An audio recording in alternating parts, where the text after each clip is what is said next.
ఒకసారి అద్దంకి దయాకర్ గారు జాయిన్ అయ్యారు, ఆయన రియాక్షన్ తీసుకుందాం. దయాకర్ గారు, కేసీఆర్ నమస్తే. నమస్తే. మనతో పాటు ప్యానెల్లో శ్రీధర్ రెడ్డి గారు ఉన్నారు బీఆర్ఎస్ నుంచి, విఠల్ గారు ఉన్నారు బీజేపీ నుంచి. సో ఒకటి శ్రీధర్ రెడ్డి గారు అడిగేది ఏంటంటే, అది ఇంజనీర్లదో లేకపోతే వాళ్ళదో యాక్షన్ తీసుకోండి. చీఫ్ మినిస్టర్ని ఇట్లా 1.5 year పాటు మీకు మీ కార్యక్రమాలు అమలు చేయకుండా ఇంకెంతకాలం బ్లేమ్ చేస్తారు మాజీ చీఫ్ మినిస్టర్ని కాళేశ్వరం విషయంలో అని ఆయన అంటారు. విఠల్ గారు ఏంటంటే, సరే అది యాక్షన్ తీసుకోండి, కానీ ముందుగా తొందరగా రిపేర్స్ అయితే చేయించండి. మేడిగడ్డ, సుందిళ్ళ, అన్నారం, వీటన్నిటి కూడా రిపేర్ చేసి నీళ్లు నింపండి, రైతులు నష్టపోకుండా చూడాలి కదా అని ఆయన అంటున్నారు.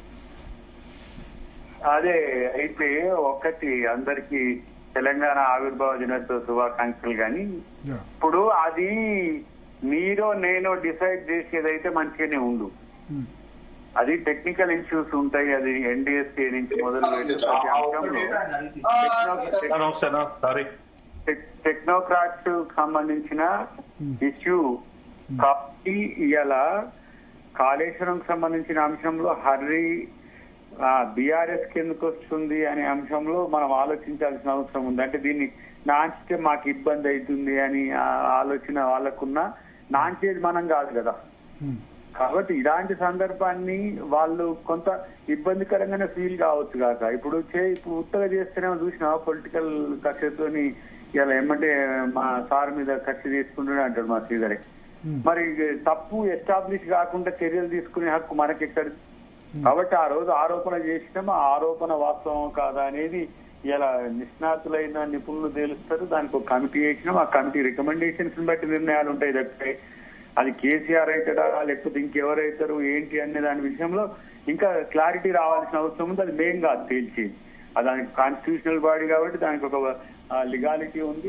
అది ఇచ్చేదానికి కొన్ని టెక్నికల్ కమిటీస్ కూడా వాళ్ళు ఫామ్ చేసుకుంటారు. దాన్ని బట్టి మనం తీసుకుంటాం తప్పితే ఇష్టానుసారంగా చేసేది కాదు అనేది ఒక సమస్య.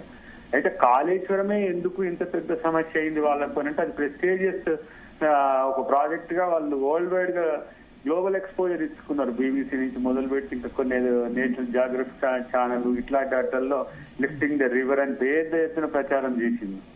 అది కాస్త ఇప్పుడు కన్నెపల్లి పంప్ హౌస్ తో పాటు ఈ రెండు సుందిళ్ళ, అన్నారం, మేడిగడ్డ, సుందిళ్ళకు సంబంధించి బ్యారేజీల్లో అవకతవకలు పెద్ద సమస్య తెచ్చింది. ఇప్పుడు వాళ్ళు ఆ లిస్టులకి వెళ్ళి కూడా తీసేసిండు, ఇంతకు ముందు ఉన్న దాన్ని కూడా తీసేసింది ఇప్పుడు.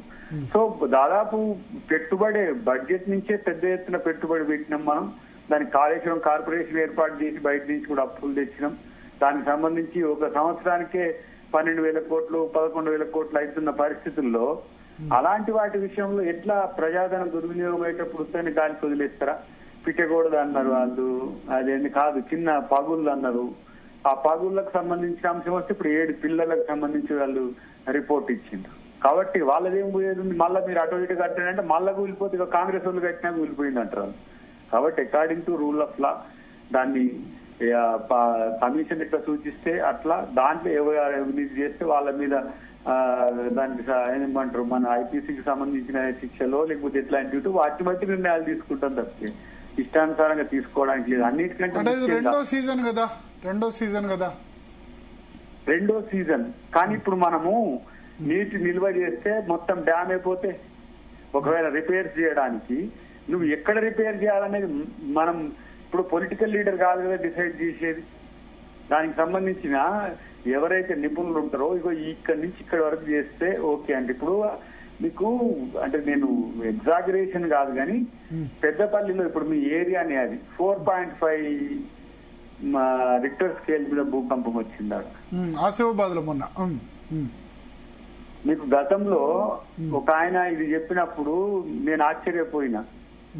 అంటే మీరు ఇంత నిల్వ చేస్తున్నారు, ఒక్కొక్క దగ్గర 20 TMC నుంచి 25 TMC ఆగుతాయి. అది బొగ్గు గనుల ఏరియా, అంటే పొరలుగా ఎప్పుడు కూడా కింద ఓపెన్ కాస్ట్లతో పాటు బొగ్గు బావిలు కూడా వెనకట్టుకుండే ఒక ట్రెడిషనల్ ఏరియా అది. అక్కడ గోదావరి తీర ప్రాంతం అంతా కూడా ఖనిజ వనరులతో ఉంటది. బొగ్గు ఒక్కటే కాదు, ఇతర ఇప్పుడు ఎన్ఎఫ్సి లాంటి అక్కడ మనకు ఉన్నాయి కొన్ని.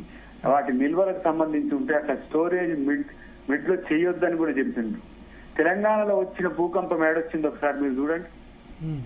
కాబట్టి ఇప్పుడు ఇదంతా కూడా అన్ని రకాల సమస్యలు తెచ్చింది అది. మీకు ఒకసారి ఏటూరు నాగారం పోండి, ములుగు ప్రాంతంలో ఎప్పుడు లేని కోత. మనకి ఎప్పుడైనా ఆంధ్రప్రదేశ్ లో నీటి కోతలు ఉంటుంది, నీటి వల్ల మా గ్రామాలు ములిగే పరిస్థితి వచ్చింది. కాళేశ్వరం కట్టిన తర్వాత మనకు ఆ ముంపు వచ్చింది. అంటే వాళ్ళు టెక్నికల్ ఇష్యూస్ ను కూడా సరిగా తీసుకోలేదు. ఇప్పుడు వీళ్ళు ఎన్జిటి నుంచి తీసుకున్నారు. ఎన్జిటి ఉన్న పొలంగా పర్మిషన్స్ మొత్తం ఇచ్చింది. ఆ పర్మిషన్స్ ఎంత అటవీని నష్టం చేసిందో అదొక లెక్క ఉన్నది. కాబట్టి వీళ్ళకి తొందరగా అయిపోయి 2 ఏదో చిన్న పిల్లర్లు కూలిపోయినాయి. కాబట్టి ఇప్పుడు ఎందుకు మా పొంగులేటి గారు అంటారు దాన్ని మొన్న దాని పూర్తి వివరాలు టెక్నికల్ గా వచ్చిపోయి ఆ వచ్చినాకనే ఉంటది. శ్రీధర్ రెడ్డి గారు ఏదో చెప్పాలనుకుంటారు. ఎస్, ఏదో ఇంటరప్ట్ కావాలనుకుంటారు, చెప్పండి. టెక్నికల్ అంశాలన్నీ అధికారులకు చెప్పాలంటూనే అద్దంకి దయాకర్ గారు కానీ మిగతా కాంగ్రెస్ పార్టీ నాయకులు ప్రాజెక్ట్ మొత్తం తప్పు అన్నట్టుగా మాడుతా ఉన్నారు. ఇప్పుడు మొన్న భూకంపం గురించి మాడుతా ఉన్నారు. అది ఎక్కడొచ్చింది, దాని ఎపిసెంటర్ ఏంది, రిజర్ స్కేల్ మీద దాని యొక్క స్ట్రెంగ్త్ ఏంది, could it even disturb a small establishment, అవన్నీ తెలియకుండా ప్రతిదాన్ని కాళేశ్వరం ప్రాజెక్టులు లింక్ పెట్టి మాట్లాడి ఏదో ఒక రకంగా ఈ ప్రాజెక్టు వల్ల ఇబ్బందులు ఎదురవుతాయి అనే మాట చెప్పే ప్రయత్నమే చేస్తా ఉన్నారు. చిత్తశుద్ధి ఉంటే దగ్గర ఇప్పటికి 90,000 కోట్లు ఆడ ఎక్స్పెండిచర్ పెట్టినాం. మేము 10 సార్లు చెప్పినాం, కాళేశ్వరం అంటే ఒక మేడిగడ్డ ప్రాజెక్టు మాత్రమే కాదు. We have 3 barrages, 19 reservoirs, 15 reservoirs, 19 pumping stations. ఈ రకంగా వీ హ్యావ్ సెట్ ఎంటైర్ ఒక పెద్ద మిషనరీ. 1531 కిలోమీటర్స్ యొక్క కెనాల్స్ ఉన్నాయి, మోర్ దాన్ దాట్. టనెల్స్ ఉన్నాయి 208 కిలోమీటర్స్, పంపింగ్ స్టేషన్స్ ఉన్నాయి, సర్చ్ పూల్స్ ఉన్నాయి. So we have a huge system around it. వాటి గురించి మాట్లాడకుండా ఒక ప్రాజెక్ట్ మళ్ళీ చెప్పినా కానీ మళ్ళీ అదే అంశం చెప్పి అంటే ఇప్పుడు మీరు ఒకటి మేడిగడ్డని ఇమ్మీడియట్ గా రిపేర్ చేస్తే కొన్ని టెక్నికల్ గా ప్రాబ్లం వస్తుంది అని అంటారు. ప్లస్ సుందిర్లో కూడా అది ఎన్డీఎస్ఏ డిసైడ్ చేయాలి. ఒకటి భరత్ భాయ్, ఇప్పుడు భరత్ భాయ్ The recent NDSA report suggests that it should be repaired. It can be repaired. మనము నాకు అర్థం కాలే, ఒక 3 పిఎస్ కి సంబంధించినటువంటి జోన్ ని మీరు రిపేర్ చేయలేరు మాట్లాడటం అనేది ఉద్దేశపూర్వకమైనటువంటి యొక్క నెగ్లిజెన్స్ తప్పితే మరొకటి కాదు. ఇవాళ ఉద్దేశపూర్వకంగా ప్రాజెక్ట్ ని పడవబెట్టే ప్రయత్నం. కొన్ని లక్షల క్యూసెక్ల యొక్క డిశ్చార్జ్ మొన్నటి రెయినీ సీజన్ లో కూడా పోయింది. మీరు వాడుకోలేకపోయినారు. ఒకవైపు మళ్ళీ దయాకర్ గారు ఉన్నారు, ఇంతకుముందు లేరు. గోదావరి బనకచెర్ల రూపంలో గోదావరి నీటిని ఆంధ్రప్రదేశ్ తరలించకపోవడానికి వాళ్ళ తెలంగాణ ఎడారి చేయాలనే ప్రయత్నం చేస్తా ఉంటే కాంగ్రెస్ పార్టీ నాయకులు మాట్లాడారు. కానీ తెలంగాణ వచ్చిన తర్వాత తెలంగాణ వాళ్ళు చాదగాని వాళ్ళు, పరిపాలించుకోలేని వాళ్ళు, ప్రాజెక్టులు కట్టుకోలేని వాళ్ళు, కరెంటు తెచ్చుకోలేని వాళ్ళు చెప్తే శ్రీధర్ గారు ఒక నిమిషం దయాకర్ గారు కంప్లీట్ అయిన తర్వాత చెప్పండి. నేను ఒక్క నిమిషం.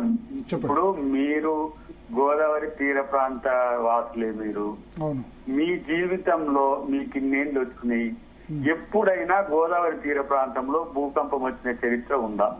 నాకు చెప్పండి భరత్ గారు, మిమ్మల్ని. అంటే మొన్న వచ్చింది ఆసిఫాబాద్ లో, మొన్న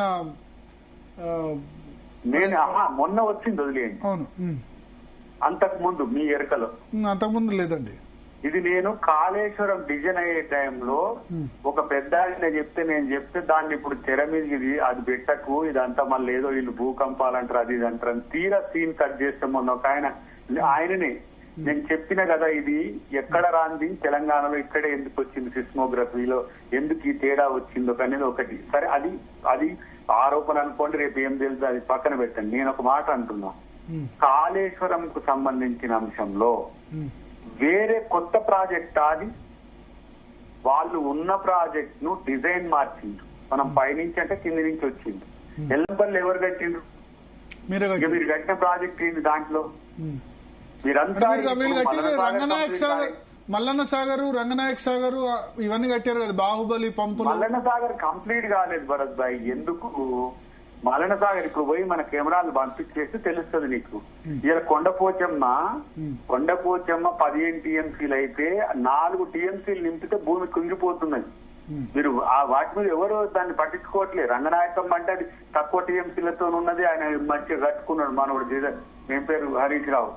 నీకు మల్లంపేట గాని ఇప్పుడు ఆ రెండింటి మధ్యన వేములాడ తర్వాత ఆ మధ్యన ఉన్నది కంప్లీటే కాలే. మొన్న నేను ఆ ఊరికి పోయినప్పుడు చూసుకుంటూ వచ్చిన ఊరికనే అట్లా పెట్టి ఉంచింది దాన్ని. ఎన్ని ప్యాకేజీలు కంప్లీట్ అయినాయి, ఎన్ని ప్యాకేజీల నుంచి ఎంత ఎత్తిపోస్తుంది అనేది ఒక డీటెయిల్స్ తీరాది. అదేదో ఇప్పుడు ఎత్తిపోస్తే అదేదో ప్రాజెక్టు రికవర్ అవుతున్నట్టు, అసలు ఎత్తిపోయడానికి వీలే లేని పరిస్థితుల్లో వీళ్ళు చెప్తున్న తీరు చూస్తే అది కొద్దిగా ఇబ్బందికరంగా ఉన్నది. కాబట్టి అది వచ్చేదానికి ఆగండి, ఏమున్నది ఇంకా మహా అయితే 1-2 నెలల్లో ఆ రిపోర్ట్ వస్తుంది. దానికి సంబంధించిన అంశంలో ప్రాథమికంగా ఒక నిర్ణయం తీసుకునే అవకాశం ఉంటది. కాబట్టి కాళేశ్వరం ఇంకా బాగుంది, దాన్ని వీళ్ళు నింపకుండా తప్పు చేస్తున్నారని చెప్పితే నింపిన తర్వాత వచ్చే నష్టానికి మళ్ళీ మీరు బాధ్యత వహిస్తా అంటే నింపుతాం. లేకపోతే రిపేర్ కు మరి కేసీఆర్ గారా మరి ఎవరు పెట్టింది ఎవరు, ఆ డిజైనర్ ఎవరు ఆయన చెప్తే మరి ఆయన చెప్పినట్టుగా చేద్దాం. ఇష్టం వచ్చినట్టయితే మేము మా ఊళ్ళో అయితే ఇంజనీర్లు గారు, మా రేవంత్ రెడ్డి గారు, మా ఉత్తమ్ రెడ్డి గారు వాళ్ళైతే ఇంజనీర్లు గారు, మా మెదడు రక్తం అయితే పెట్టలే. మరి ఏమైనా ఇంజనీర్ల మీద ఆధారపడి టెక్నికల్ ఇష్యూస్ మీద ఆధారపడి నిర్ణయాలు తీసుకుంటారు. కాబట్టి ఇవన్నీ కూడా చరిత్ర చెప్తున్నది. ఇంత తొందరగా కట్టినాం మేము, ఇంత తొందరగా కట్టడం వల్ల ఎవరికి సాధ్యం కాలేదు అంత ప్రచారం చేసిండు. మమ్మల్ని అక్కడ ఓటు కూడా అరెస్ట్ చేస్తారని పోనీయలే మమ్మల్ని అక్కడికి. ఇలా మీరు పోయింది ఎక్కడో మీరు వెరిఫై చేసుకుంటే మిమ్మల్ని కూడా పంపించేస్తున్నాం అక్కడికి పోయి కాళేశ్వరం ఇంత మంచిగా ఉందని చెప్పి ప్రచారం చేసుకుంటారు ఇంకా.